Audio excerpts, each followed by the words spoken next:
有多少小伙伴是認認真真挑過一個遊戲鼠標的呢？你們現在正在用的是什麼型號的呢？買鼠標聽起來很簡單吧？不尋思着買一個合適的，一直用不就完了？不過現在你到電商平台搜索鼠標，什麼輕量化、鎂合金啊、人體工學、8K 鼠標、3950、光微動，這些都是些啥呢？還有說國產200塊吊打國際大廠上千塊的鼠標，真的是這樣嗎？各種模具是怎麼買到最適合自己的呢？傳感器有沒有必要買最頂級的？所以我這次把市面上熱門的各種鼠標給買了一遍，咱們就来一次搞清楚鼠標這個玩意兒到底該怎麼買。I get a feeling it's gonna be a riot.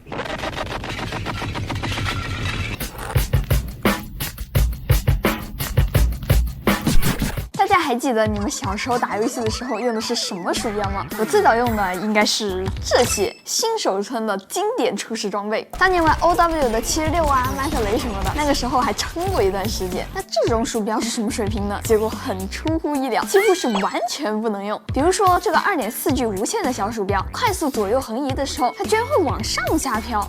这還有個雙飛燕的辦公鼠標，明明是有線鼠標，但它左右移動的時候，不僅同樣會上下跑偏，而且居然還有一點延遲。能把有線鼠標做出延遲，這也是神人了。像瓦這種遊戲，別人的腦袋就像素點大，彎一點點就從百步穿楊變成了田忌賽馬。所以呢，遊戲鼠標們為了跟上各種競技遊戲啊，也在自我進化。其中最核心的部件就是這個傳感器。這玩意兒其實是一個照相機，繼門鎖拍照之後，現在還有鼠標拍照了。當我的鼠標從這個位置移動到這個位置的時候，傳感器它就會拍上2張照片，這樣就能計算出移動了多少。那1秒拍了多少次呢？就是鼠標的回報率了。正常的鼠標回報率在250赫茲左右，遊戲鼠標能到1000赫茲，有的國產廠商能夠做到4K、8K 赫茲的回報率。但是咱們實際用起來的時候，並不是越高就能越好用的。首先手感方面，很多小伙伴觉得采樣多了，能够更加真實的還原我這個神槍手的操作，但實際上啊，它不僅還原了你的操作，也忠實的還原了你手部的抖動還有瑕疵。有些人會覺得瞄準更精確了，也有人會覺得本來能夠神經槍的，現在總是差那麼一點。而且每秒處理鼠標傳來的8000張圖片，鼠標的功耗蹭蹭的往上漲。拿這個獨魁 V3 Pro 舉個例子，1K 續航95小時，8K 續航就只剩17個小時了。其他幾個鼠標的8K 模式續航也會普遍的下降到原本的20%。如果平時不記得關的話，就算你只是刷個網頁，也基本上是1天1充的水平了。而且給大家看一個更加重量級的，如果我們這個鼠標用的回報率更高的話呢，這個數據量也會超級加倍。就拿我這台電腦舉例子吧，我這台電腦是 i9-13900K， 那如果現在我拿一個比較普通的鼠標，我这個鼠標動起來的時候，注意看這個地方有個 CPU 的占用率，普通鼠標這個占用率大概就是在3%左右。然後現在呢，我再拿一個8K 的鼠標，然後我現在動一動，直接飆到10%、12%，這個占用率就直接去掉9%了。好消息是，現在大部分的 FPS 遊戲其實瓶頸在顯卡，假如在遊戲內，其實 1K 和8K 對幀率的影響也就在2%到4%左右。所以說平時推薦大家用1K 到4K 就夠了，不玩競技遊戲的話500都夠了。測試鼠標傳感器的好壞決定了鼠標的精度。現在主流的鼠標傳感器性能，這裡給大家放一張天梯圖，越往上是越好的，大家可以看一下你的傳感器是啥水平。不過這個傳感器高端和低端的差距到底有多大呢？這裡有一個軟件可以測試你鼠標的精確度，叫做 Mouse Tester。這裡我們也記錄了一些熱門鼠標的採樣數據，這裡頭有幾十塊錢的辦公鼠標，有網吧同款的國產遊戲鼠標，有職業哥很喜歡用但是玩家口碑特別差的鼠標，也有用上頂級傳感器的鼠標。這樣一看的話，你們還能分清哪個鼠標是最好的嗎？結論很出乎意料啊！先來看一下剛才表現最差的，剛才這個筆記本用的小鼠標，用的傳感器非常的入門，曲線的點和點之間存在非常不連貫的跳躍和丟幀，在遊戲裡大概就是你明明瞄準了別人的腦袋，卻直接被鼠標抽幀，準心跳了過去。馬強終於可以怪鼠標了。稍微好一點的網吧神鼠達爾優牧馬人，這個鼠標只賣幾十塊錢，但在慢速的滑線測試這裡表現還不錯，屬於是能用的水平。那再往上就有了更極限的測試項目，比如能夠處理的每秒移動速度、DPI 精準度、畫原測試之類的。不過實際上在日常使用中，像3395和3950都是比較好的傳感器了，平時使用基本上不会有什麼区別。哪怕是把游戏当工作的職業選手，也不怎麼迷信傳感器的好壞。比如 CS30%以上的選手用的居然是罗技的 GPX 1代、2代，這個 Hero 25K 傳感器，也就是中端主流的水平。所以真電競還得是各種外設仙人啊，職業哥懂個屁的鼠標。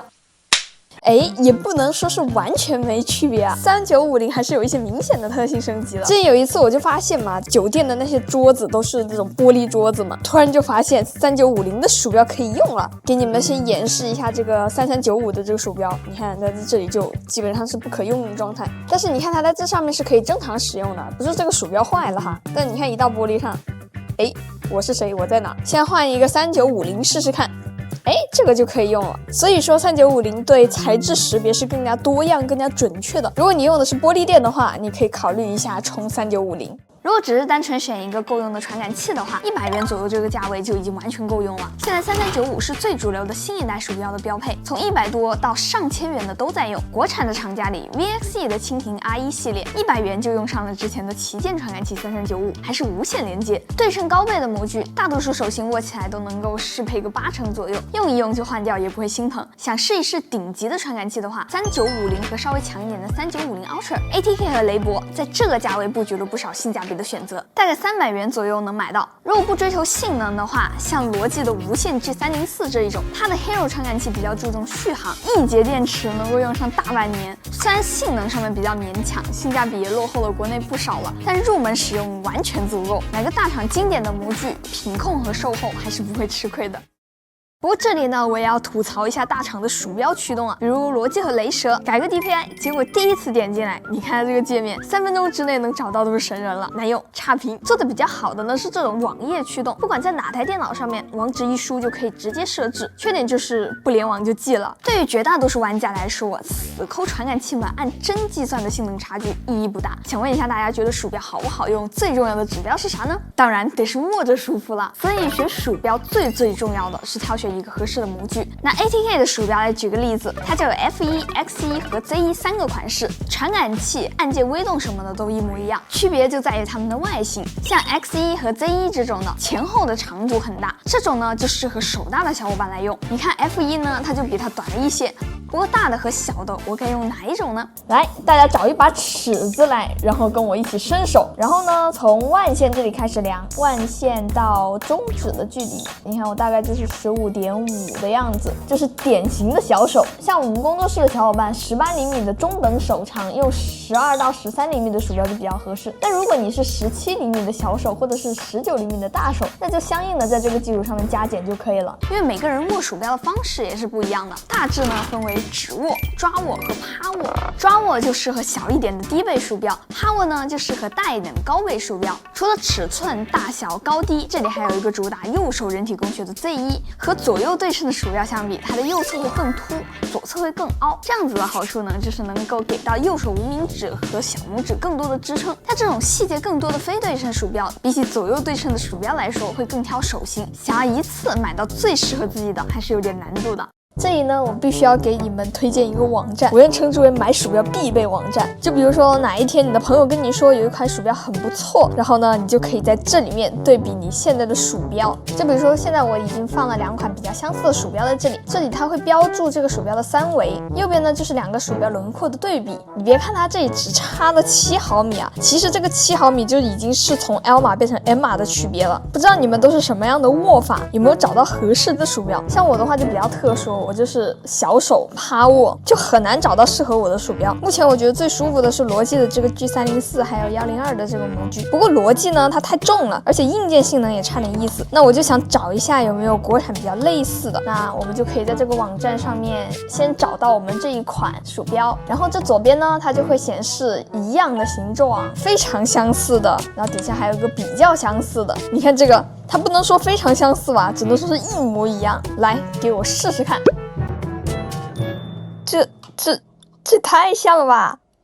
你看，我把今天這些國產鼠標和国外大廠的經典款鼠標擺在一起，它簡直就像是異父異母的親兄弟啊！因為現在80%的國產鼠標模具都是基於大厂的經典款來的，就比如說 ATK 的 X1和雷蛇都盔，邁從 A5 和羅技的狗屁王。ATK Z1和卓越的 EC 系列。所以买的时候，我们就会管一个鼠标叫类什么什么模具。所以嘛，比如说你用雷蛇读可以比较順手的話，就可以在 ATK XE 這種類讀可模具裡面找一找其他平替。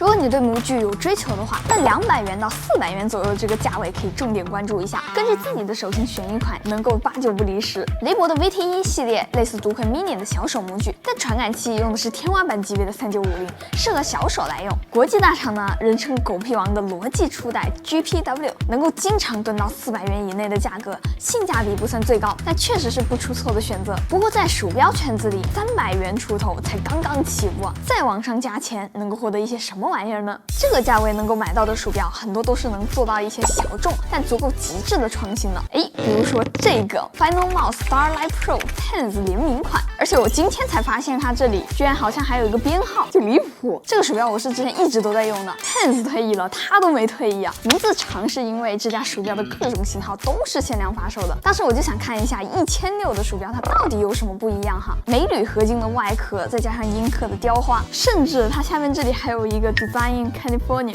哇哦！可能這個銀色比較戳我啊，但是他們家真的有很多各種各樣外觀的，完完全全就是往電子潮牌的方向發展的。再加上 Final Mouse 這個名字，終極鼠標，只能說他們是懂營銷的好吧？但不僅僅是潮牌啊，他們還要疊上另外一個 buff， 輕量化。大概6、7年前，為了讓我的鼠標輕一點，我還把我的 G304寄給了一個鼠標線人，幫我改了一下這個外殼，還改了一下這個小電池，就這樣才讓我的鼠標輕到了63克。而 Final Mouse 之前推出了一個29克的鼠標，為了宣傳他們的鼠標夠輕，他們還拍了一個宣傳片，一個鼠標比一顆草莓還輕。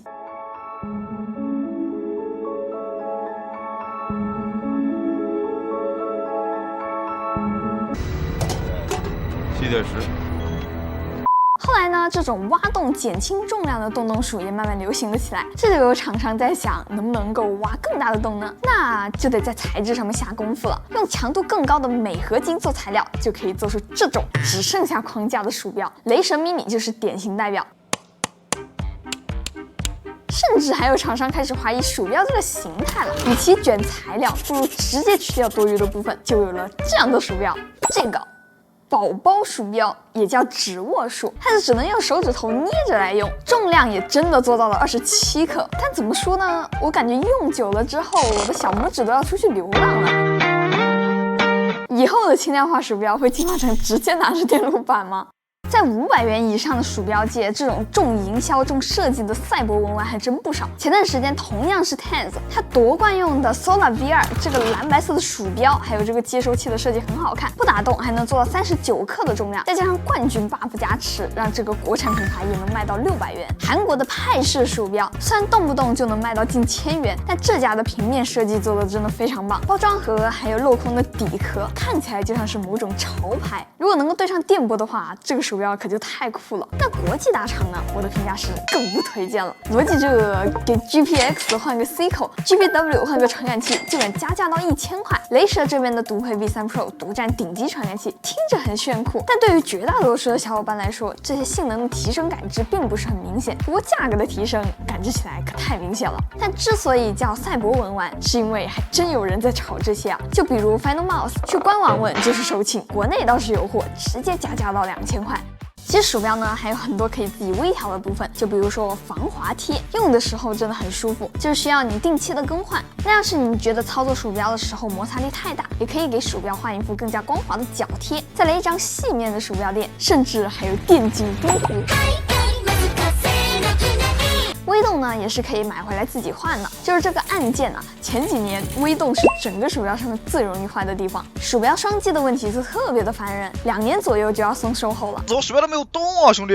但現在的鼠標大多數都換上了光微動，已經解決了雙擊的問題。視頻到這裡，咱們也把各個價格的遊戲鼠標都看過一遍了。簡單總結一下，如果你是第一次買遊戲鼠標，100元左右的鼠標性能就已經非常夠用了。看個人使用場景是要追求傳感器呢，還是喜歡的模具？如果競技遊戲玩的比較多的話，可以可以在3395的鼠標裡面選。模具一般就是直接複刻經典款式的，這裡也給了一些推薦的具體型號。如果平時玩的是 MOBA 或者是休閒遊戲，那也可以看一下大廠的經典模具 G304，我自己就很喜歡。但是大厂的这個價位的硬件性能是差點意思，300-400這個價位是大家打的最激烈的段位。各個廠商在這裡都布局了很多型號的各種產品，這裡推薦大家找適合自己的模具。如果追求硬件性能，這裡已經可以買到頂級傳感器了。大廠在這個價位也有一些堪稱萬能模具的產品，不過產品設計稍微落後時代了。再往後到了500以上，這個價位就不是剛需所屬的價格了。前面我也介紹過了，他們在硬件過關的基礎上會有許多附加價值，比如說有很多鼠標的外觀設計會很帥，或者是做不打孔的輕量化，還有藍族的原創模具，又或者是許多硬件大厂的经典款式。如果你有更高的追求，還是推薦嘗